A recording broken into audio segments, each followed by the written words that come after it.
Hey, what's going on, guys? So what we're going to do today, I've been meaning to replace it just because of the longevity that it had been on the car. I'm actually going to be reskinning the GTR that I use in LSPDFR.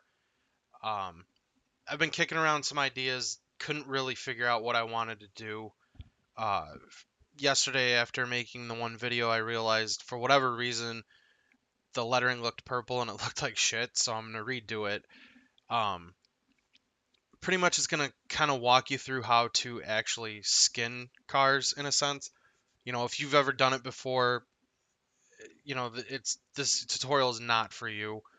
Um, this is going to be more for someone who is wanting to learn in more of a simplistic way. I'm not going to be doing like extravagant line work and all that other shit. This template itself is actually extremely difficult because of the fact that it's inverted, the passenger side. If you've ever looked at most of the normal templates, you'll see like the driver side here, the passenger side here, and it's fairly easy. If you see shit like this, it's a little bit more on the difficult side because everything's going to be flipped. So you have to invert everything that you do and really pay attention to your body lines and your grid to make sure that you're putting stuff properly. Otherwise, it's all going to be off and it's just going to look terrible when you look at different sides of the car. For me, with having, probably a minor case of OCD, it would drive me absolutely fucking insane. So I'm really careful with where I place stuff, everything else. I kind of already started with the Los Santos County Sheriff logo. The car is going to be all black. I'm going to do some stuff with the thin blue line. And I want, this logo to not really stand out with the rest of the car. I kind of want it to sort of blend. I want more of the focal point to be on the lettering I'm about to do. So what I did is I made it black and gray and I inverted it. I already set it in both locations. Um, this car has a definitive body line on the door, and these grading or grid, however you want to call it, really stand out. So it makes it fairly easy to line stuff up, especially when you're going to the other side. So I got the logo laid. What I'm going to do now is I'm going to start on the um, actual lettering of the car.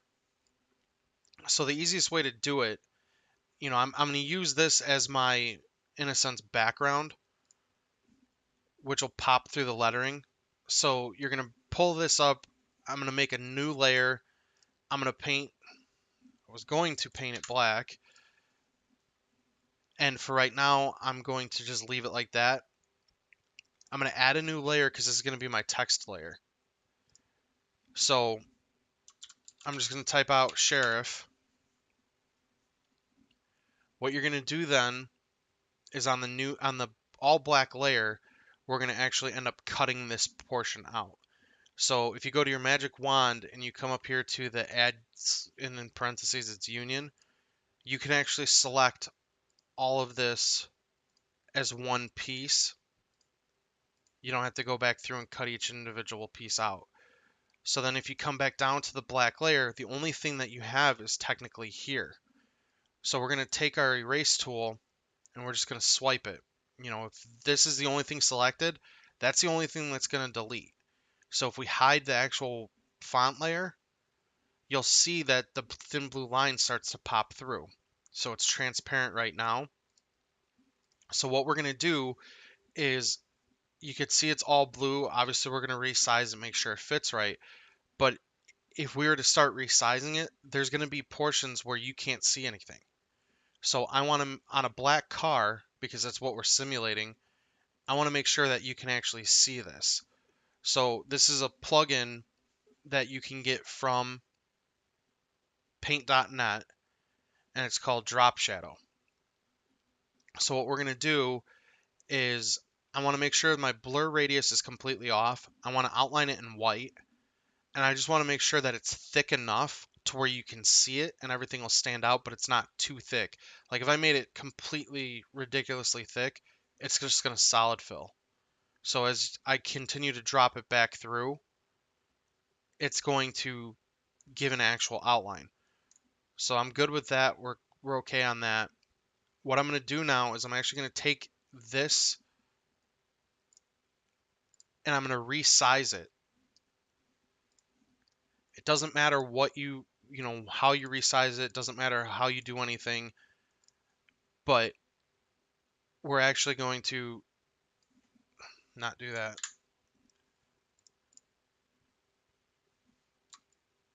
I'm just going to drop it down, place it anywhere in the middle, but I want the thin blue line to actually come through.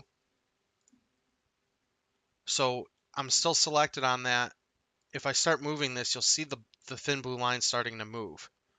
So the way I normally do it is on something like this, like if I go way too high, it looks weird. I try and center it with the H. And yeah, you can see it in part of the E, part of the R, but it still gives the same effect. This is actually how I did my YouTube banner and everything else. Similar thing. So I'm okay with the way it looks there. What we're going to do is we're actually going to, you can delete your font layer, and then we just have the 2 layers left. If you merge down, it all becomes one. Go back to your magic wand, and if you select the black, we're actually going to drop the tolerance down to 50. It's only going to pull the black out of the background. It won't pull any of the black out of the actual lettering. So we're going to select that. We're going to copy it, bring it over to here. Like always do it on a new layer. And we're going to paste it. And obviously, it's fucking massive. So we're just going to resize it. If you hold shift and come up to the corner, it'll resize without having to go to the up and the down, and it's going to be perfectly sized how you want it. So we're going to resize it down to about there. If we leave it like that, it's going to look a little bit off, so we're going to want to kind of like tilt it a little bit so it kind of flows more with the body line. Because you're going to be looking at this body line and you're going to see if it looks right or if it doesn't look right. So we're going to put it in the center of the door in a sense. So this part of the S is on this line, and the F kind of hangs over the line next to the door handle. So from there, we can just duplicate the layer, and now we have 2 of them. So in order to mirror it in a sense, you can just spin it. If you have a good enough eye, you can see how far off it is. And when you drag up and bring it over, you can kind of eye it up. So it's going upwards right now. So we're going to want to drop it a little bit. I think I'm actually too high. Yeah, I'm way too high. So you can use even this as your kind of guideline. So almost like in the middle of the beaver, because that is actually a beaver inside that logo, is where we're going to place it. So following the same guidelines that we were using before, it's going to be about there. If you're not 100% perfect, it is what it is. There's not a whole hell of a lot you can do.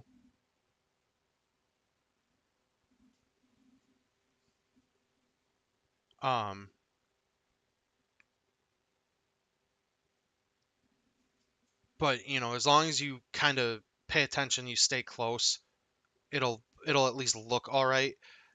Most people aren't going to notice or call you out. It might bother you individually, but for me, I want to make sure it at least looks semi-close, especially if I'm going to use the car a lot.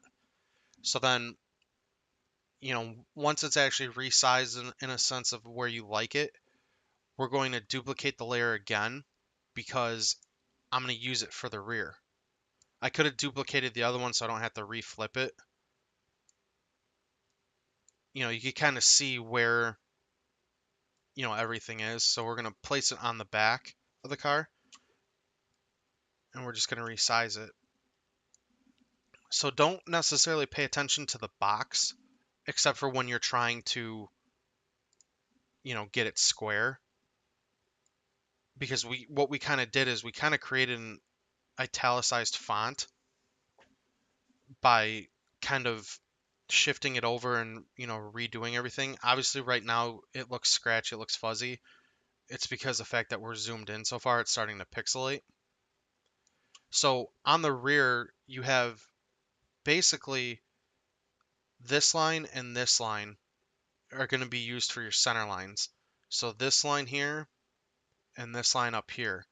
So if you want, you can kind of eyeball it up and kind of get it as close to center as possible.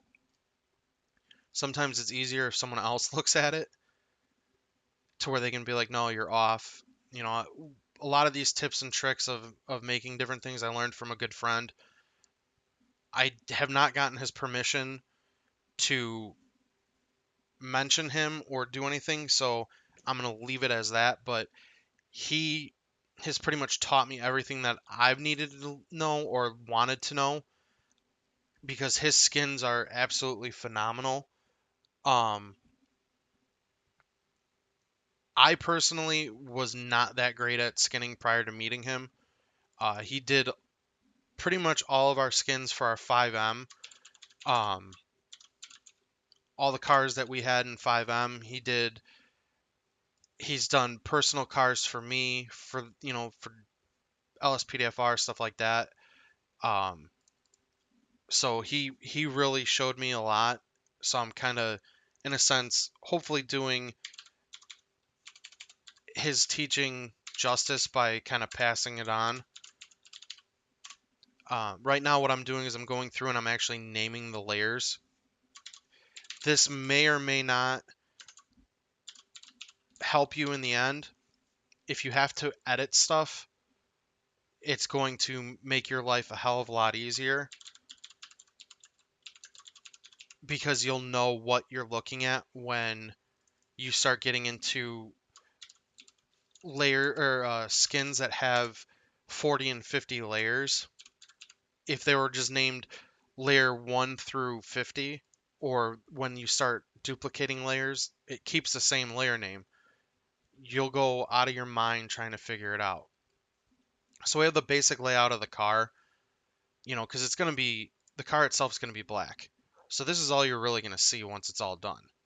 It kind of looks plain, everything else. We're going to add a little bit of flair to it. So what I'm going to end up doing is I'm going to put my unit number that I use in FiveM, and also I carry over into LSPDFR. I'm going to put my unit number on the roof, on the front bumper, and on the rear bumper.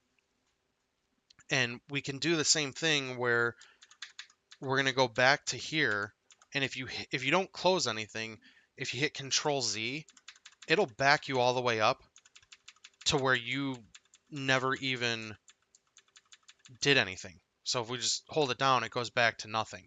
But it doesn't affect anything here because you're not using it in the window.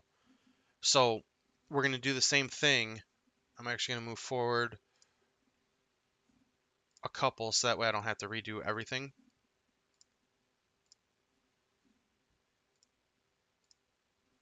So I'm going to go through and I'm going to do 1 Adam -21 because that's the unit number that I always use. And I'm going to repeat the process that I did before. So I'm going to take my magic wand tool, do the add union, and I'm going to click on the white. So none of the black is highlighted. I'm going to drop down to this layer, it's still highlighted, take your eraser and just erase it. So now the blue starts popping through again. But I'm going to do the same thing where I'm going to go to Object, Drop Shadow, and there's my outline. So then if I come to my background, I actually have to unselect stuff. Come to my background, select it. I'm going to hold Shift and just drag. And it doesn't matter that I'm not center right now. I'm just going to spread the line out and kind of see where I'm at. So now I can kind of move this up and down however I want. If I wanted that line to be a little bit thinner, I can. You know, I can go back in, resize, shrink it a little bit, and then do the same thing over. But I'm pretty happy with that. So what we're going to do is we're going to delete our font layer. We're going to merge layer down. I'm going to get rid of this. Go back to my magic wand. So now because this A has a little spot in it that is technically in black, I could do one of two things. I could either come to the add union, and then when I click on that, it'll delete it. Or what you can do if you don't do the add union, you can hit shift and then drop your tolerance down. And for whatever reason, of course, it's not working, so we're not going to do it that way. So I'm going to select it there, come over to add union, select that, delete it. Then you just select this area. I'm going to copy it. Oh shit. I want to add a new layer, but I want the layer to be above everything, so just move everything up. I could have clicked on the rear sheriff. I'm going to paste the number in, but obviously, as you can see, it's way too big, so I'm going to shrink it down, and then I'm going to turn it.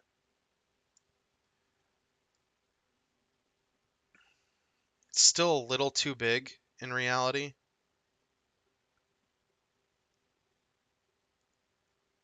Looks like it needs to go a little bit over there because I've got 3 lines there, I've got 3 lines there, I've actually got 4 lines there. So come in the middle. When you're looking at it at this angle, it is rather difficult to see. If you're holding on to it, you can actually use your arrow keys up, down, left, or right, and it'll fine tune. So that way, if you don't really have a steady hand, you don't have to worry about it. So like, I'm going to drop it down to where pretty much everything is even along this line here. And everything is pretty much, it's going to be pretty center. I can kind of use the hyphen even to line everything up if I wanted to. You know, it's too far to the left now. You know, you could tilt your head if you have to, you know, do whatever you got to do to kind of make sure that you're lined up and even. You know, you're also going to test it. So your biggest tool that's going to be for you is going to be using OpenIV. If you don't know what OpenIV is, I doubt you, or Open4, depending on, you know, whatever you want to call it. I doubt you're going to be going this far and trying to reskin a car. So we're just going to do roof number. And then we're going to duplicate this layer, but it's going to rename it. So then we're going to pull the layer off. We're going to spin it back. Because remember, it italicized. And then we're just going to shrink it down to a desirable size that you want. You know, I don't want this thing being, you know, ridiculously large on the back of my car. So I'm just going to go place it pretty much wherever you see fit. So we're going to rename this rear bumper number. And then we're going to duplicate it again. and I'm going to drag it over to the front bumper, but I've got a little bit of curvature in the front bumper. So I'll kind of just lay it right there, and I'm going to rename this front bumper number. So for whatever reason, you know, people may not like it. People may think it's stupid. Personally, I don't really care because it's, you know, my car and it's not a public release. You know, I'm making this strictly for my own. I've always been infatuated with Transformers, and I love um, the Saline Mustang that they had in the live action films. I believe it was Barricade. So he always has on the side of, like, on his quarter panel, he has to enslave and punish, or to punish and enslave, some shit like that. So I always, for whatever reason, and I'll actually look it up. Um, so it's to punish and enslave. I've put it on the side of these cars. Like every GTR I've had that I've made different skins for, I've always put it down the quarter panel. I don't know why. It's just something that I like to do. I always thought it was cool. So I'm actually going to do it here. But I actually have the font for it. I don't remember what the font name is. So I'm going to fast forward here for a quick second and I'll get back to it once I get it up.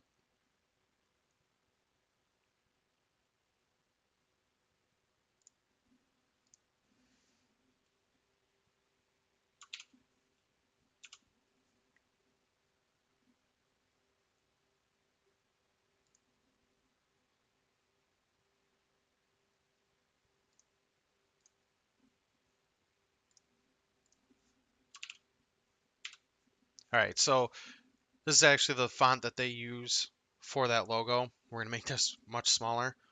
It's probably going to be like 30.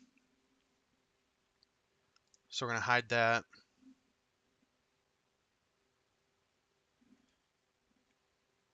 I'll just delete this layer and re-add a layer. So it may actually even be smaller. So it's to punish. And actually none of it other than the main one is capital.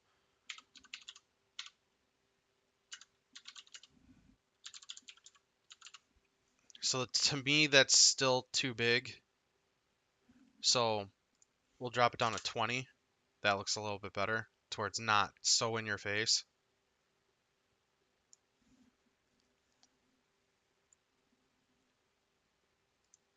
I'm going to paint it actually black.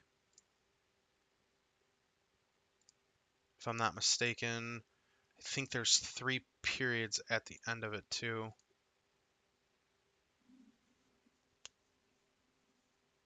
And they actually use quotations, so try this one again.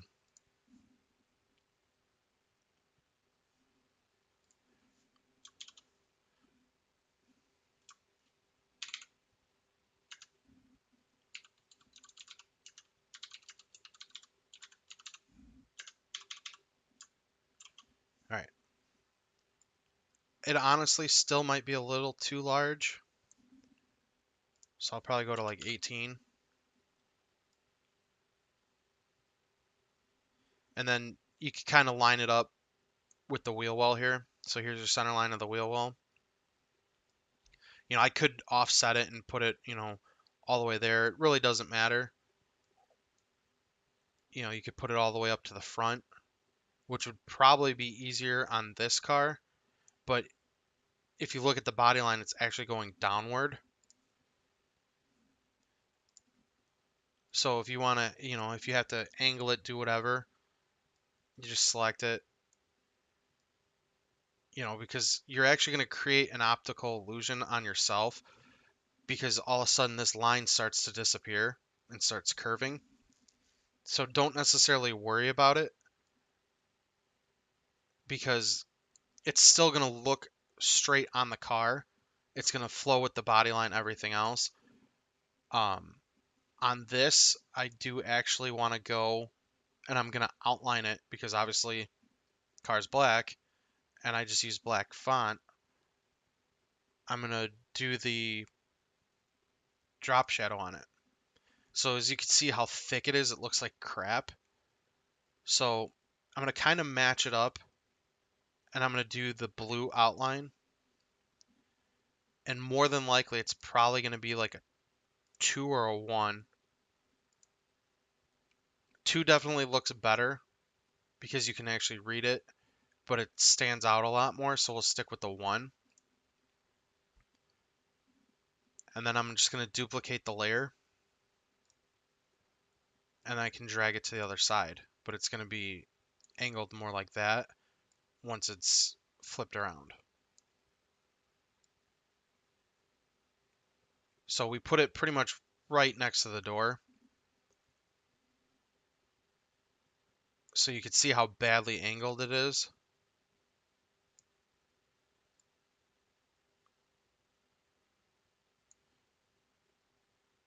So the quotations are actually about 3/4 of the way through this line here.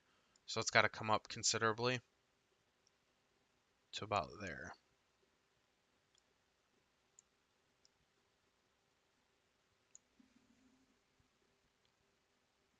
So that's pretty much, in reality, obviously you could do a lot more. You could do, you could do less. Like, I add certain things that are my flair. So what you're going to want to do is make sure you turn on your background. Otherwise it'll save like that. And you can see how it even pops against the black, everything else. So we're going to save as new GTR. You're always going to want, especially when you're first starting out, you're always going to want to save the PDNs. What that's going to allow you to do is it's going to allow you to come back in and still go through and manage everything else. So we're going to rename this one passenger enslave, just so that way it's easier. And then this one, driver enslave.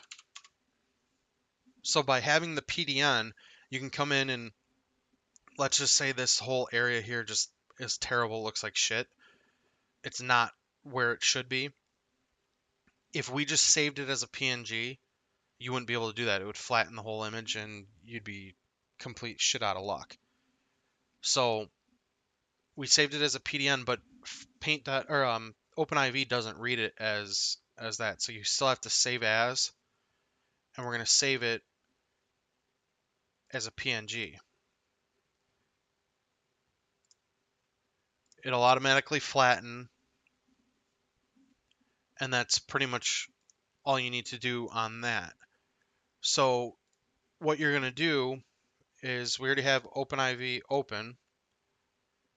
You're going to open up wherever you put your cars. If you've followed any of my other tutorials on modding GTA 5, especially single player, you're probably going to be using Elbow's modding tool.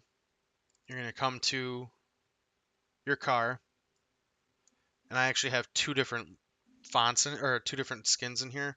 So if you don't want to screw something up, or you want to keep, in case your font or your skin is screwed up, save this. So we're going to save the PNG file to the desktop. So it came over there.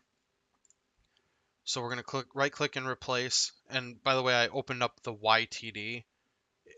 Again, if you don't know where you're going, hopefully this helps, but I would assume that you already have some knowledge on how to mod your game. So you're going to replace it, you're going to click on it, and you're going to save it. So then we're going to the GTR high YFT, and that's where you'll be able to view it. So the nice thing is we know we have to move this a little bit to the right because this antenna is here and you can see how far off it is. The sheriff looks pretty well straight. It's kind of going up a little bit, so we'll angle that. This looks pretty decent. Now, don't get discouraged if something looks like complete and utter shit. OpenIV, for whatever reason, fucks with the quality. And as you can tell, like you can barely see this here, but on this side you can see it. It always casts a shadow. So what I'll end up doing is I'll end up going back in and moving this to the right. I'll fix this and correct it. And other than that, I don't really see anything else that is in absolute dire need of correction. This is kind of going along with the body line where it's going up. You know, this logo looks good. You know, you can kind of see where it looks like it's blown out, but that's strictly because of OpenIV. Once it goes in game, it'll be crisp and clear. Um, but yeah, other than that, again, as always, if you guys have any questions on how to mod GTA 5, how to install everything, there's plenty of tutorial videos that I've made that other people have made. You know, do not hesitate to ask me. I usually answer every question, you know, with the exception of some, if people are just not asking relevant questions, a lot of times they'll get ignored. But if you have a question that pertains to any of this, don't hesitate to, you know, find me on Discord. You know, you can instant message me there, you know, ask me in the comments, everything else. Hopefully this helps you. You know, I know it's not anything too in depth, but it at least gets you started, gets the ball rolling, and when you go and put this in your game, you at least can say that you made this. You know, it's something that you did for yourself. It was not something you downloaded off of, you know, LSPDFR or the factory skin that came with the car. So it's something a little bit more unique that kind of makes your game feel a little bit more special to you. So as always, guys, please like, comment, and subscribe. Ask me questions if you need help. Other than that, I'll talk to you guys later.